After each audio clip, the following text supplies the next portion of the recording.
¿Se han vuelto idiotas los traders de bonos? Así abre un artículo de opinión de Catalina Martín, que supongo acaba de romper con uno de ellos y lo paga con todo el gremio. Teme la ira de una mujer despechada.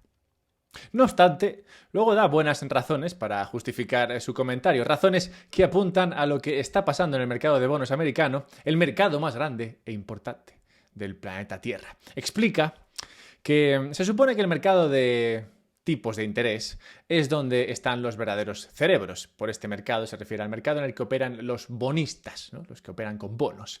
Los operadores capaces de lanzar señales para que otras clases de activos, donde está la gente menos inteligente, las sigan y al tiempo proporcionen una lectura reflexiva hacia dónde deben dirigirse la economía mundial y la política monetaria. Pero, aunque eso es lo que suelen hacer, sorprendentemente, últimamente se mueven de manera errática, considera ella, incluso caótica. Por ejemplo, explica que hacia finales del año pasado, el supuestamente sabio y fiable mercado de bonos nos decía que la Reserva Federal iba a recortar los tipos de interés 6 y tal vez 7 veces a lo largo de 2024. Bueno, pues estamos casi en septiembre y seguimos esperando a la primera bajada de tipos de interés. También explica, reaccionaron los mercados de bonos violentamente ante la crisis bancaria de marzo del 23 y aún más alocadamente al susto en los mercados causado por la subida del yen hace unas semanas. Y por todo esto, la buena de Catalina se pregunta: ¿por qué el supuestamente inteligente mercado de bonos muestra tendencias similares a las de las meme coins? Bueno, pues en mi opinión es poco probable que se hayan vuelto idiotas de un año para otro. Quizás haya por tanto que buscar las razones de su incapacidad para mantener su compostura habitual y servir de ancla, de guía para el resto de mercados en lo que está pasando con los bonos mismos, lo que está ocurriendo con el mismísimo mercado de bonos, que es, claro, el objeto de su trabajo. El mañanero de hoy, muy buenas, lo voy a dedicar a estudiar una situación particular que se vive en el mercado de bonos y concretamente dentro de la emisión de estos bonos, los bonos americanos, estadounidenses, para aquellos que se preocupan cuando digo americanos. Bueno, sí, los estadounidenses. Y es una situación que, como digo, es muy interesante, muy particular, tanto que ha llamado la atención del mismísimo Dr. Doom. No. Ese Dr. Doom, ese es el guay. No, nos referimos a Nouriel Roubini, el aburrido Dr. Doom, y también hablaremos de cómo este análisis puede presagiar la vuelta del carry trade que más nos gusta, el que nos gusta de verdad. Bien, veremos todo esto, pero antes dadle a like, ya sabéis, porque si no se para el vídeo. Y suscribiros para recibir el siguiente. Si os suscribís, esto funciona como la televisión. Si os suscribís, pues este canal de repente aparece dentro de vuestros canales y podéis darle ahí al mando y poner este canal. Si os mola, pues aparecerá más a menudo. Así que dadle, que no pasa nada.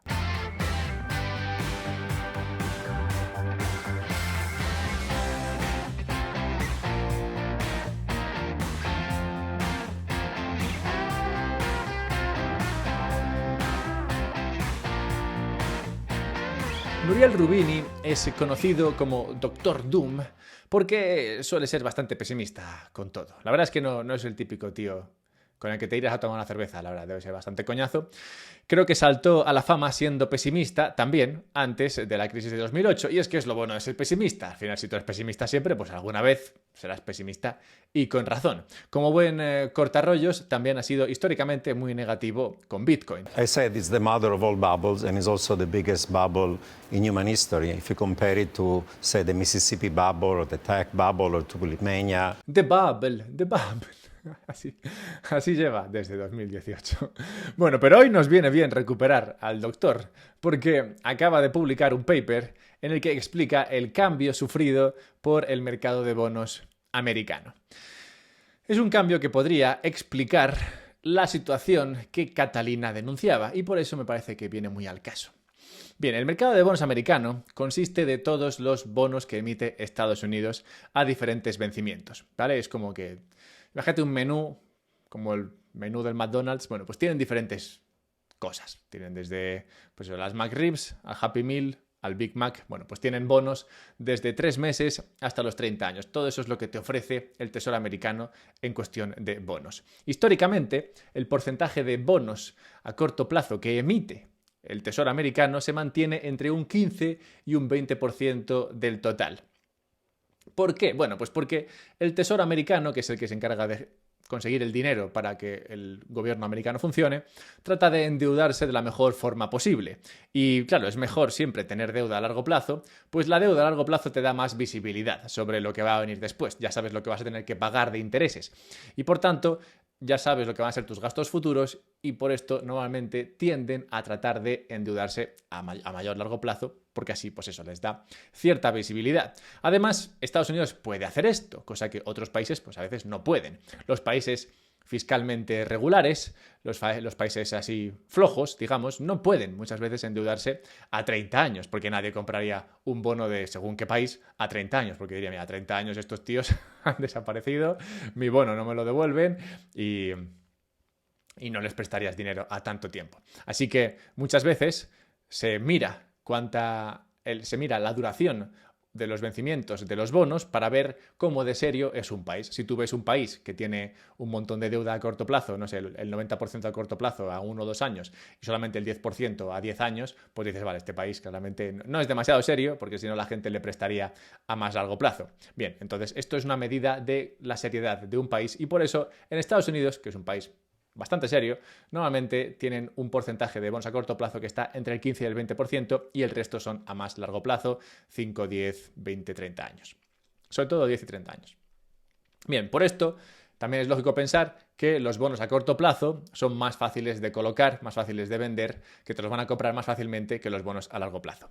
Y aquí viene la controversia destapada por el Dr. Doom. Y es que en un reciente trabajo de investigación, pues este tipo, aparte de ser pesimista, de vez en cuando trabaja, describe la política actual de emisión del gobierno americano como una emisión activista, en el sentido de que se desvía de las reglas estándar e influye en la economía en general. Observa el doctor que la emisión actual de bonos a corto plazo está por encima marcadamente de ese 15-20% que viene siendo normal y que esto es parte de un esfuerzo consciente del Tesoro estadounidense para introducir más dinero al mercado, para introducir más liquidez al mercado, para meterle gasolina al mercado. Calculan que emitir tantos más bonos a corto plazo ha reducido hasta ahora la emisión de bonos a largo plazo, claro, porque si emites unos no emites de otros, los ha reducido en más de 800.000 millones de dólares, lo que supone en el estudio de Nuriel, un grado de estímulo para la economía similar al de una reducción de los tipos de interés de hasta un 1%. Vamos, que lo que está diciendo es que Janet Yellen, que es la jefa del Tesoro americano, se ha propuesto emitir mucha más deuda a corto plazo, compensando o llevando al traste, digamos, los intentos de enfriar la economía llevados a cabo por el otro actor importante aquí, Jerome Powell, el jefe de la Fed, que es el que marca los tipos de interés.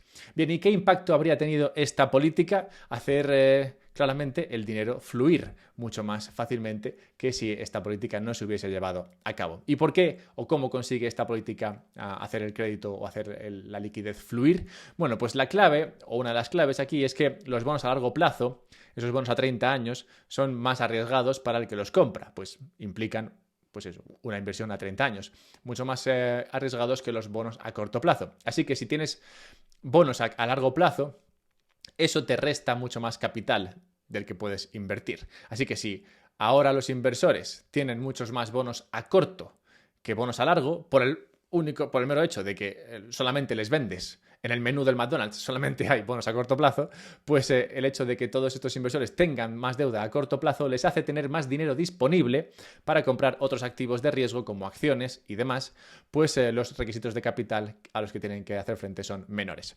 O, bueno, para verlo más sencillo aún, emitir más a corto plazo que a largo plazo sería básicamente una política de estímulo para la economía, algo que tampoco debería sorprender a nadie viendo lo que ha hecho la bolsa en los últimos días. Y además respalda el análisis del doctor el hecho de que el timing de este cambio por parte del Tesoro americano ha sido, bueno, interesante, por decirlo de alguna manera.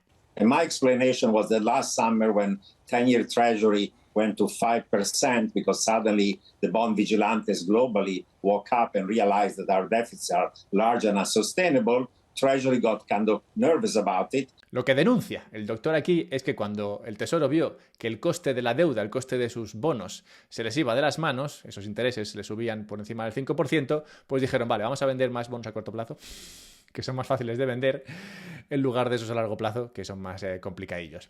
Y esto, claro, da razones para sospechar, incluso si no eres un tipo abierto o, digamos, inclinado a sospechar de todo, como es este señor. Pero, como he dicho, sabemos también que el Dr. Doom falla más con una escopeta de feria. Entonces, ¿qué credibilidad podemos darle y qué impacto tendría esto de ser medianamente cierto? De ser cierto que el Tesoro americano está manipulando el precio o, digamos, la liquidez en los mercados, emitiendo más deuda a corto plazo que a largo plazo. Bueno, pues antes de ver eso, hablemos de algo bastante más fiable que Nouriel Roubini. Bitbox es una empresa suiza que, como Suiza, ya se presupone buena y que se dedica a la construcción, a la fabricación de dispositivos que te permiten la autocustodia de tu Bitcoin. ¿Qué significa esto? Pues que puedes guardarte tu Bitcoin por ti mismo, que te puedes crear tu propio monedero y, es más, puedes crearte varios monederos y con ellos crearte un esquema multifirma para asegurar tu Bitcoin de esta manera. Sea como fuere, sea como quieras usarlo, lo importante es que Bitbox ofrece todas las pijadas varias para la autocustodia de tu Bitcoin, y si estás buscando una solución que sirva para guardar tu Bitcoin de forma segura, esta es sin duda muy probablemente la mejor opción para los principiantes.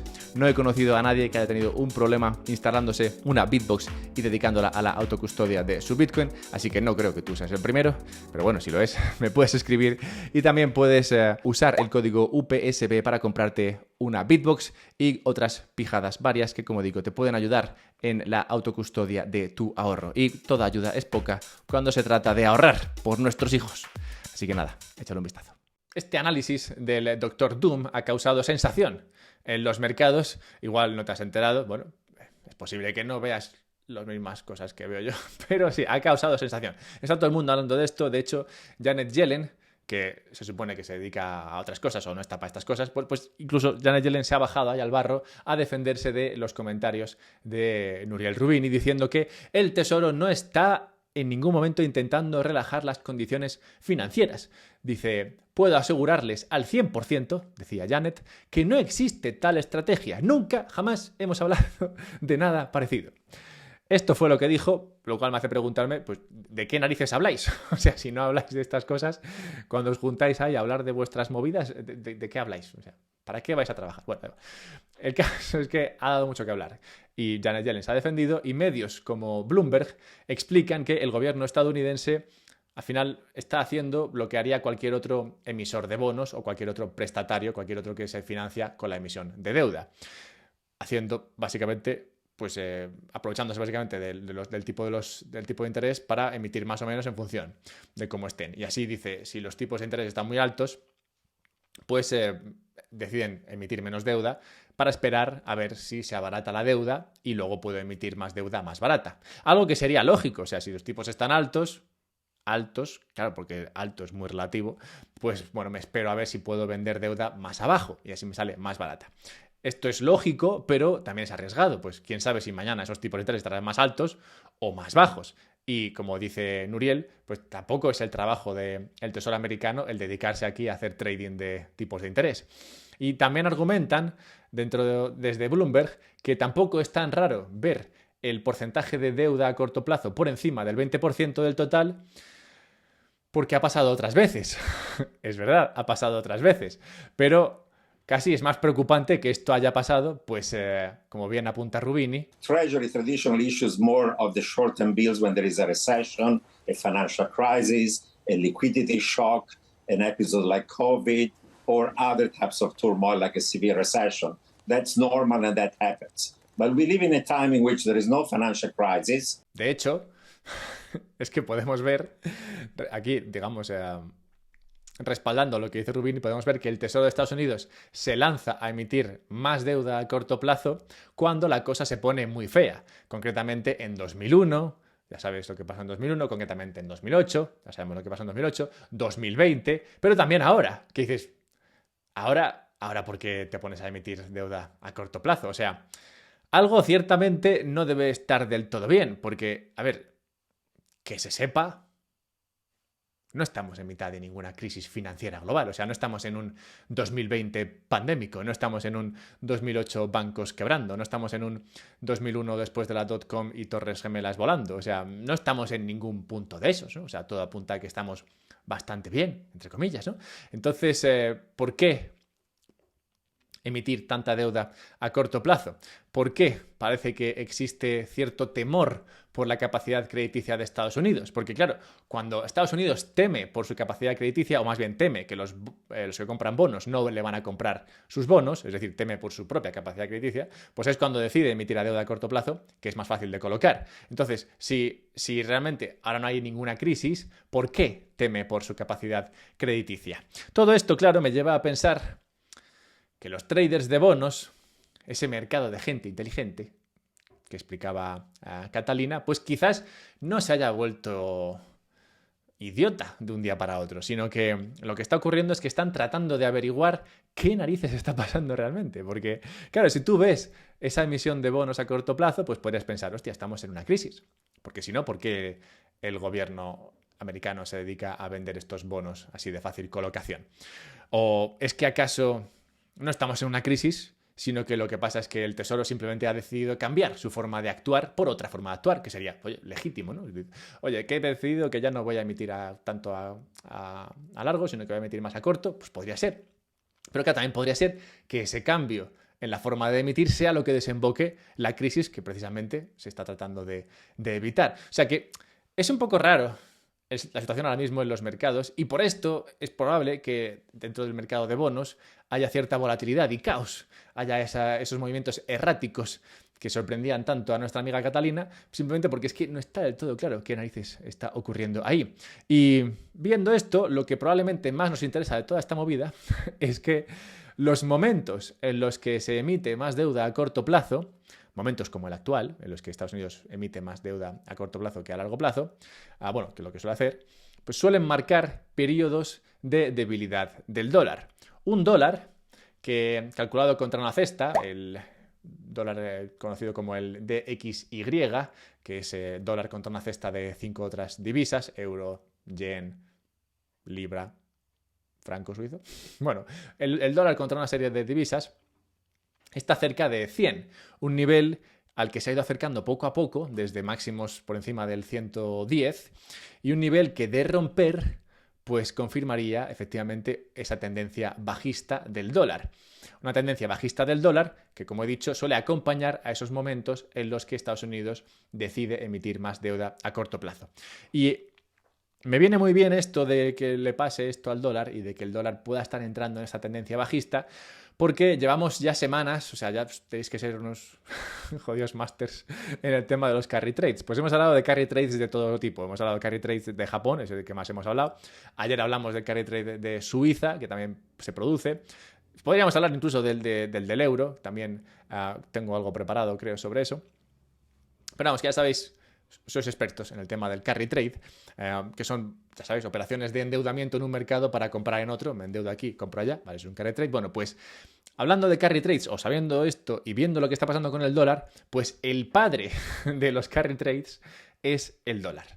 O sea, cuando el dólar pinta que se va a abaratar, y no digamos ya si parece que sus tipos van a ir a la baja, o sea, si tenemos un dólar que baja y unos tipos de interés del dólar que también bajan, bueno, eso es un buffet libre. Buffet libre para el riesgo, pero no un buffet libre de esos de hotel que a veces vas ahí, tienen 4 tostadas, 2 magdalenas. No. Buffet libre de estos de los chinos. O sea, que te puedes estar columnas y columnas llenas de comida. Bueno, pues un buffet libre del riesgo, eso es lo que pasa cuando esto ocurre con el dólar. Cuando el dólar entra en ese periodo bajista y si así va acompañado de tipos de interés a la baja, pues no te digo, ¿no? Todos esos periodos de bajo dólar, del dólar bajista, de dólar que se va hacia abajo contra el resto de divisas, han venido acompañados de importantes subidas en activos como el oro, la bolsa y, como no, Bitcoin. Así que viendo todo esto, pues solo puedo preguntarme si los bonistas están tontos o si están mandando señales de lo que se puede venir. Y antes de cerrar el mañanero de hoy, con LAN Ecológica tenemos que hacer una encuesta y tenemos que hablar de un par de cosas. La encuesta, lo primero. Te puedes suscribir a la newsletter. Por si no lo sabías, pues sí, puedes hacerlo en la página web del podcast, unpodcastsoberbitcoin.com, y así recibes un mail los sábados. ¿Y de qué va el mail? Bueno, pues va de temas como estos, pero un poquito más en profundidad porque el papel me permite más detalle, ¿no? Y entonces para este sábado tenemos dos cosas en el menú. Esto no es un buffet, esto es un menú. Y en el menú tenemos qué causó la subida y la caída de las acciones tecnológicas, yéndonos a 1998 para ver si podemos aplicar eso a lo de ahora. Esta repite, en la encuesta de la semana pasada la perdió, a ver si esta semana tiene más suerte, pero compite hoy contra otro tema que es la renta básica universal, pero con Bitcoin. Y es que he visto unos cuantos papers sobre renta básica universal, es un tema que a mucha gente le mola y lo podemos unir un poco con Bitcoin a ver qué sale. Entonces, esos son los dos temas, puedes decir UBI o tecnológicas para dar tu voto en los comentarios. Y nada, cerremos con la necrológica, en la que tenemos que recordar la muerte en tal día como hoy de León Trotsky, padre de la Revolución Soviética y artífice de la victoria bolchevique frente a los otros comunistas contra los cuales se peleaba por la revolución. Y es que las revoluciones no son fáciles. Pues León también es ejemplo de cómo las revoluciones se comen a sus hijos, pues fue exiliado por Stalin cuando su colega Lenin murió y acabó siendo asesinado con un picayelos, además, pocos años después en México. Y es que, como digo, las revoluciones son peligrosas incluso para los que las ganan. Y incluso casi mucho más peligrosas para los que las ganan que para los otros. Y también recuerda que los cubatas mejor sin hielo. No tengas picayelos cerca, pues debe ser una muerte bastante cruel.